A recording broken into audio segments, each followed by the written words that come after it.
So marketing is really the bedrock of any business, and when it comes to pharmacy, you have to find a way to connect with, like I said, your partners. Um, where I started, quite frankly, was the Chamber of Commerce in my city. So my pharmacy is located in an adjacent city from Albuquerque, New Mexico, which is where I live. Um, so I actually just started going to the Chamber of Commerce meetings, and what you'll find is that most cities are very small, even the biggest metropolitan city, right? Especially if you want to get into business and you want to be amongst the creme de la creme, you will find that most business communities are very small. And so you meet one person who thinks you're amazing, and then they introduce you to all of their friends, and then they quickly tell other people about you. So Chamber of Commerce is a very good way to get plugged in, not just to find business, but to get plugged into what's happening in your city. Like, what does your city need, right? So I established my compounding pharmacy. I got very close with all my city councilmen and women.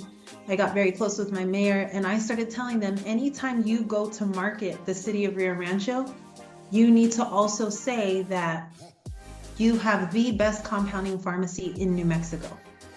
Like, right? Because look at how much money I invested in your city. If you can't say that, I should go somewhere else, right? So you have to be able to go out there and meet with your city council and let them know, hey, I'm looking at this location. If I put a pharmacy there, what's the return on my investment?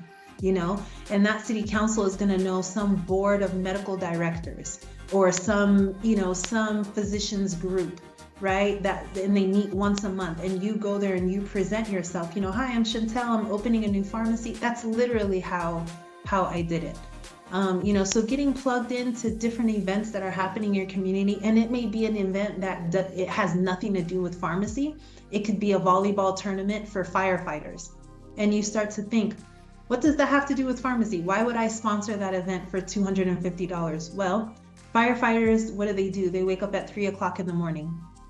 What happens to their cortisol? They have cortisol surges, right? What happens to their sleep? They probably don't have a regular sleep schedule. That's your ideal client. That's someone that you want to come to your pharmacy, right? So it may, when you're marketing, it may seem as if like this is not a direct link to someone who's going to bring me business, but if you think about it, it actually is. So get plugged into your community events. If providers in your community are hosting any type of, providers network, like that's where you need to be. Get plugged in.